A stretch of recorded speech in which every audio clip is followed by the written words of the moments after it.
live shows.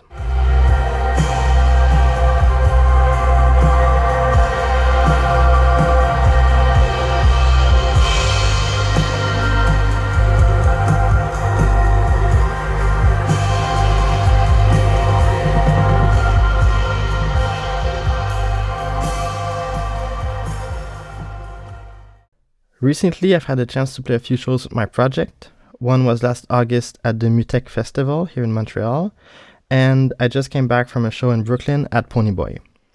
Both were completely different situations. MUTEK is an outside stage with a huge sound system, and Ponyboy's show in Brooklyn was an interior venue with a smaller sound system. And so I thought I'd explain the setup I use for both and how to create your own setup so that it works in every situation, and what I think about with the gear I choose and what I bring. The most important thing for me is to have a quick to install and very compact setup. Reason is that if you're trying to travel with your project, you need something compact so that it fits on trains, on buses, on planes as carry-on. And you can't have a bunch of synths, a lot of pedals, big cases, custom stands and stuff, because it will cost you too much to move around, and it's already difficult to have the show pay back for your travel and housing expenses and food and stuff. So you're trying to minimize as much as you can to save on cost, but also to save on time when setting up. If you're playing after or before a band where you share stuff, you need to be able to just bring your setup, place it in place, plug a few things, and be ready to play. So recently, I made a custom case for my Modular Synth. It fits in a suitcase. It's 84 HP by 7U. And that's my whole rig. So it's very easy. I don't need a stand. I'll adapt to any stand. If it's a chair, a bench, a small table, I can put it on a extra snare stand. I can put it on a floor tom. It's very easy to carry and install. And on this case, I added a stand I made for my keyboard, which is simply made of a few L brackets with a screw, which I can just slip in, place my controller on top so that I have my synth, my keyboard underneath. The other part of my setup is my drum trigger, my bass drum trigger. So I have the Yamaha DT50K, to which I added an extra piezo. The reason for that is that I play very soft, or I can play very soft. And if you're in a smaller venue, you want to be able to play soft also if the people are very close by. But when playing soft, the signal was not high enough to send gate in my modular synth. So I thought about a few options, and the first thing was to maybe add an amp, like a headphone amp or something between this and the modular setup. But that would mean to bring extra stuff, plug extra stuff. So all I did was I added a piezo on a cable. I hooked this to the same connections as this piezo that's in the trigger, and drill the hole on the side so that it comes out. So when I install it, I clip it to the top. This goes close to the beater. I put a bit of masking tape, and the signal is tripled, so I can send gate at very low volume. This trigger thing makes it that I can use any drum kit. So I don't need to travel with my own kit. I can use any backline. I'm not doing something destructive to the kit by adding a trigger. And it's very quick to install if I'm playing after somebody or after a band, or I can even leave it on. The other person can do their set and it won't be in their way. Something important I learned a few years ago if you're playing an acoustic instrument is to not rely on the instrument to get your sound. To remember that you are the instrument, and so you should be able to have your own sound characteristics on any backline kit or any instrument, or even without the instruments, just on stuff. You are the common denominator in your own music, and so your personality comes from you, doesn't come from your gear. So to export my project, very easy. One suitcase, one backpack, and that's all the gear I need if backline is supplied at the show. Another aspect is that you have to be able to self-monitor yourself. you have to be able to control your own mix and be in charge of your power. So in this setup, I have a headphone module. So if ever I can't hear myself while playing, I can just hook up my headphones and self-monitor my synths, and I'll hear my drums because they're in front of me. Often venues won't have a proper monitoring system, or it's fixed somewhere that doesn't, that's not okay with you, or they don't have any, and the PA is also your monitoring system. Like if you're playing more DIY venues or smaller places where it's not necessarily built for music. So it's very practical to be able to self-monitor. Also, you have to be able to do your own mix. So all I send with my synth is left-right, and I bring my own DI. The reason I bring my own DI is that more than often, venues don't have enough DIs, especially now with everybody that has synths and stuff. And if they're using an analog console and only have one DI, they won't want to unplug that DI to share with other people. So you should always bring your own DI. And if they say, oh no, it's okay, we have quarter-inch inputs, you can't rely that your quarter-inch cables or their quarter-inch cables are long enough to get to the console. So it's much better if you bring your own DI and send left-right, do your own mix. The reason for this is also that the person doing sound doesn't know your project. So if it's something more experimental, textural, you can't be sending them like 8 lines of textures and think that they will know what balance to do. I've had situations where when I had synths and SPDSX and stuff like that, I was sending 4 or 5 lines of sound to the person doing sound, and my balance was horrible while playing and I didn't feel comfortable, but it was not the fault of the person doing sound because they don't know my project. It was my own fault. So now I just send left-right. Another thing is to try to minimize the power you need. You cannot rely on the venue or space to have enough power bars for you or it being good power bars. So what I do is I simply bring my own power bar that has 3 outlets, and all I have to plug in is my reverb, my MIDI controller, and my synth. And soon I'll be powering my controller with a MIDI module in my synth, which will reduce it to 2 outlets needed for this project. So yeah, minimize everything, compact, travel-friendly, self-monitoring, self-power, self-mixing, so that you can get your sound in any situation.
Okay, so this is my setup. This is what I bring.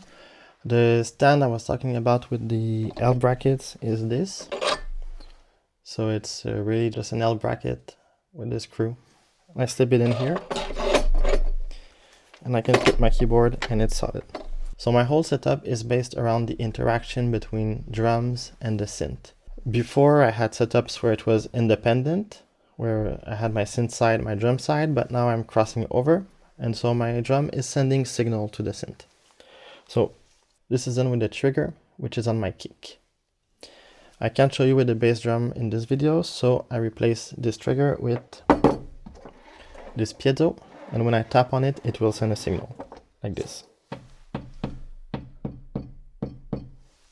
So the bass drum hit sends an impulse through this trigger, and it goes to this probability module.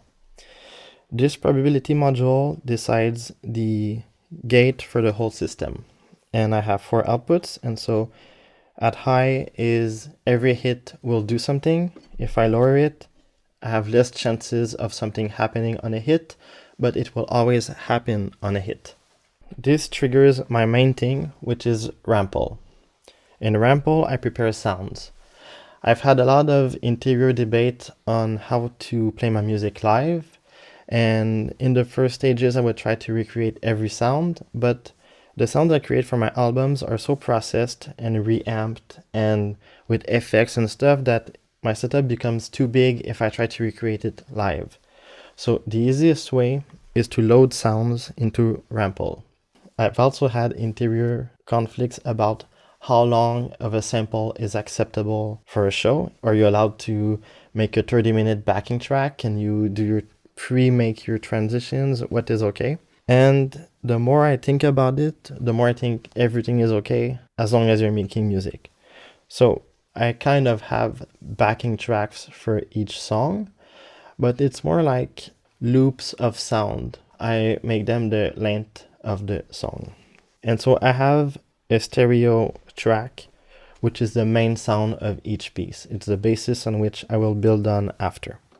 And so the bass drum sends a trigger to this and will do some sounds which go into this mixer, which I can with one hand mess with the volume if I want while playing. And the main track is split in two, so one is going through this and the other one is going through an effect line, completely wet. So I have an extra layer linked to the main track of each piece that I can play with while performing on stage. The whole goal is to be able to improvise a show so that it's unique for the people that are listening, but still coherent and connected to the music I create and record. This is all linked to the switches, and so my switches are like mutes, either for triggers or for sounds. So these two first ones are my stereo track. If I can latch it on and it will play, stop, it will stop. This other one is an extra layer to my sounds. Right now I'm only using one. In the future I would like to add more layers, but this is also triggered by the bass drum. And so while playing I can simply momentarily put it on so I can decide when the sound comes out on which bass drum hit. Or I can latch it on and put down the probability so that I have two hands free, but the sound won't be happening every hit.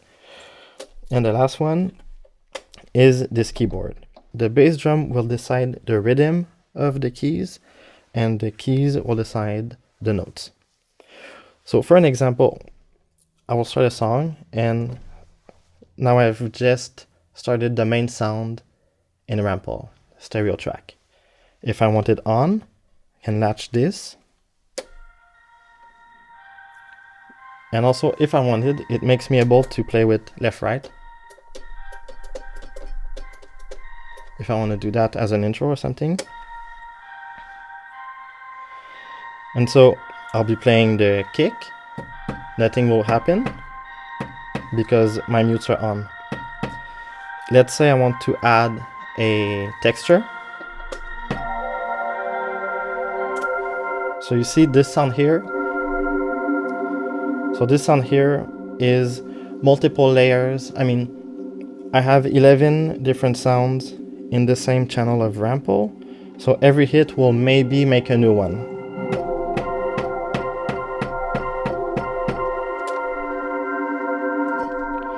So this allows me to build on top of something while playing. So I'll have these tracks going. And then at some point in my prepared track, I can either latch on with only one hand, and that will be it. And then for further layering, what I'll do is I'll prepare the first note of the song. So I can press the keys here. Nothing's gonna happen because the bass drum is muted. And then when I want that note to come in, I can either do it momentarily,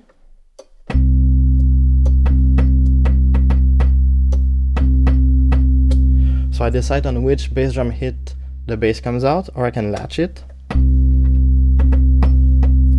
And what this does is that it frees my left hand because I don't have to press the key.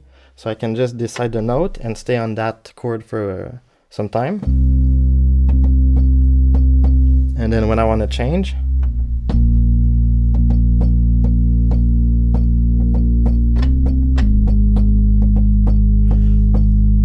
and then let's say I want to add a layer.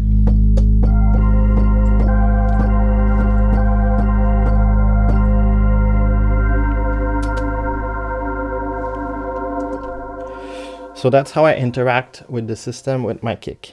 Another thing I can do is, since I split this stereo track, which is the main thing, I can completely turn it off. This is like my main mixer, or my last mixer of the chain. And this is my effects chain of this.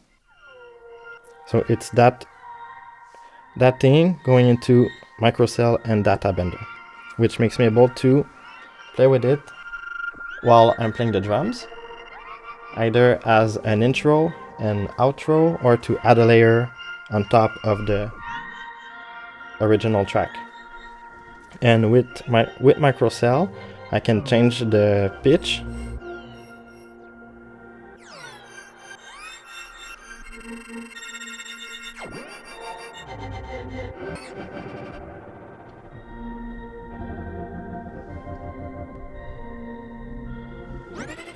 So I can have this running, and then when I have a good vibe, I'll decide I'll turn on the bass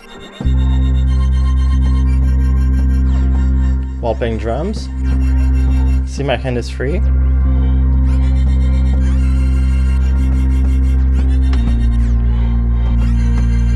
And now let's say I want to add a layer, like with a crash hit or something.